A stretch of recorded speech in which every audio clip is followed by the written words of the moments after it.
The bath bombs and spa days they keep selling us, they're not enough. Here's what women over 50 actually need to thrive and why they're not telling us. In this 3-part series, I'm revealing why traditional self care is failing women over 50 and introducing the personal care revolution that actually works. In part 1, we'll uncover why traditional self care leaves you feeling more exhausted and guilty than before. Parts 2 and 3 will show you exactly what works instead. I'll include a 10-minute exercise that completely transforms your approach to caring for yourself. You'll discover the 4 specific reasons why traditional self-care falls short for women navigating menopause and midlife transitions. Why that guilty feeling after self-care isn't your imagination, and why what worked in your 30s and 40s simply doesn't work now. I'm Natasha Hardy, and after 50 plus years in health and wellness, I've watched countless women follow standard self-care advice, only to feel more exhausted and guilty than when they started. After appearing on Celebrity Family Feud and a popular dating show, women often ask me, how do I maintain my energy and presence at 62 years old? The answer isn't what they expect. The treat yourself approach simply does not address the complex needs of women. Navigating the 85 plus symptoms of menopause, career transitions, caregiving responsibilities that define our second season.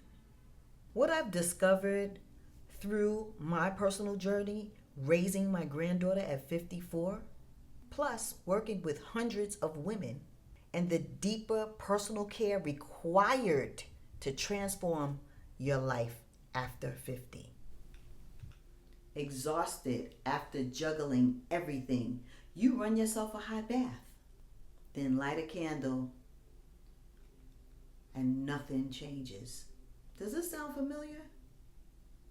Here's why traditional self-care is failing women over 50. According to research published in BMC Women's Health, women who only practice surface level self-care show minimal improvement in overall wellness compared to those who implement deeper self-care practices. It's not that self-care is wrong, it's just incomplete. By the end of this series, you'll understand why it's time to evolve your self-care to personal care in your second season. After 50 plus years in health and wellness and helping hundreds of women navigate their second season, I've discovered what actually works. And it's not what most experts are telling you. Here's something nobody tells you. That feeling of guilt after taking me time, it's not because you're selfish. It's because your intuition knows that this type of self-care isn't meeting your deeper needs. What if I told you there's a form of personal care that actually eliminates guilt because it aligns with who you're becoming in this season? Reason number 1, it doesn't address hormonal realities. With 85 plus potential symptoms of menopause, a bubble bath simply cannot address fundamental energy shifts happening in your body.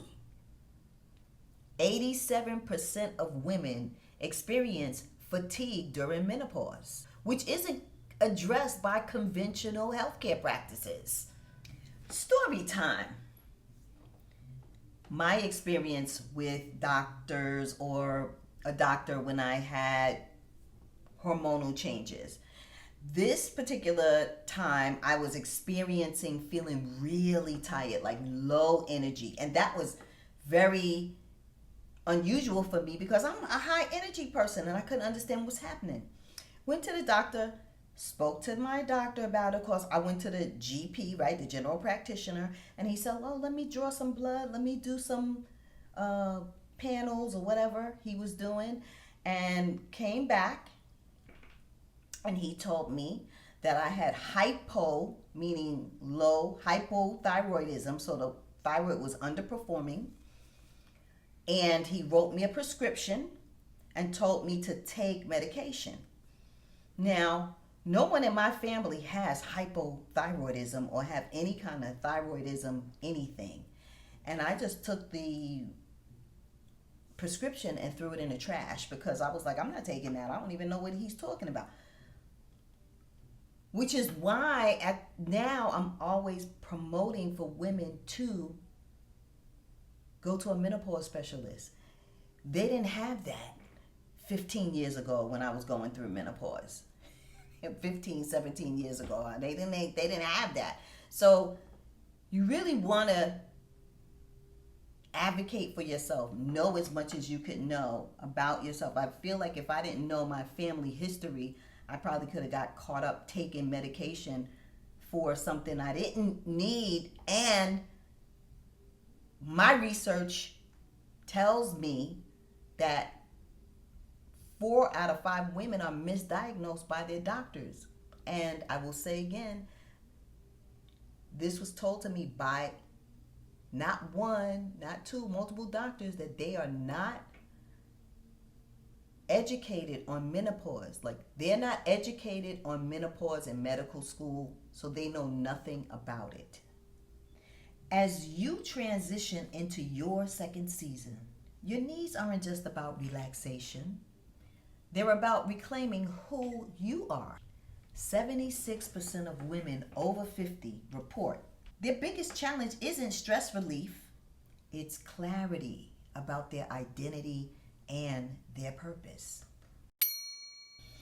I had a client who continuously took trips, got massages, got her hair done, nails done, all of that traditional self-care,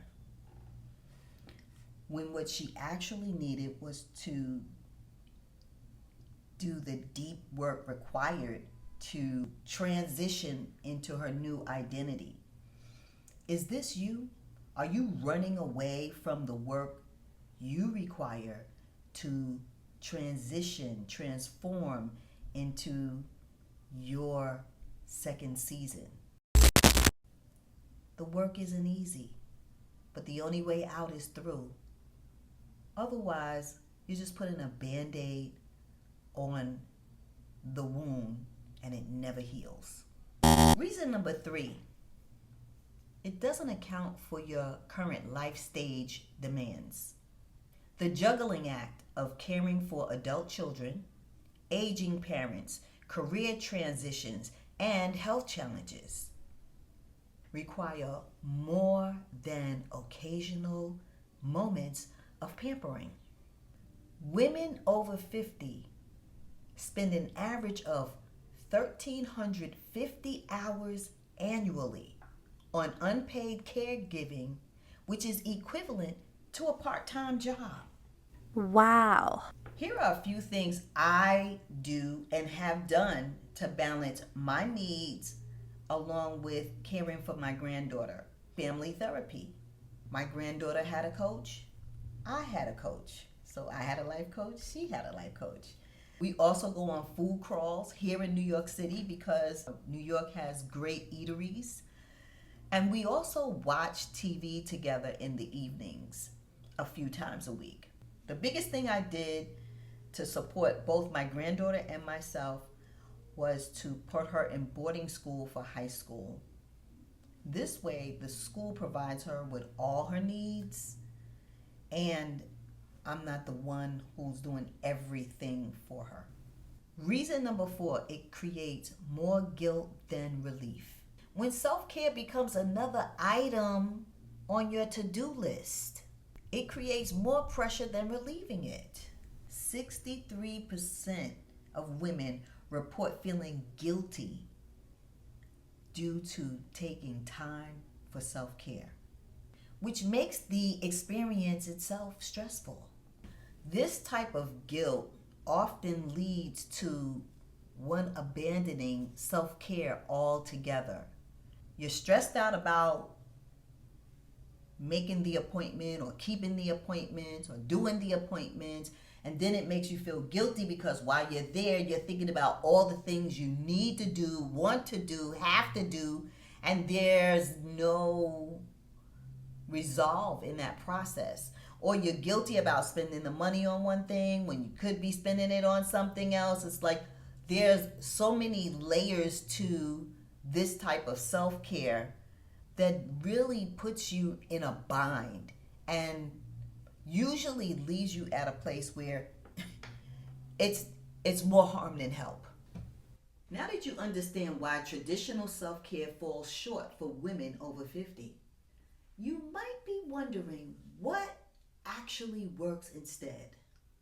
In part 2 of this series, I'll share 4 dimensions of personal care that truly transforms your energy and well-being after 50. You'll discover the exact practices that has helped hundreds of women reclaim their vitality, their purpose, and joy. If you found this valuable, please like and subscribe to the Age and Excellence channel. And be sure to click the notification bell so you don't miss part 2. Do me a favor, in the comments, would you please share one traditional self-care practice that's never quite worked for you? You might be surprised how many other women have the same experience. I'll see you in part 2, where we'll discover what actually works. Be amazing!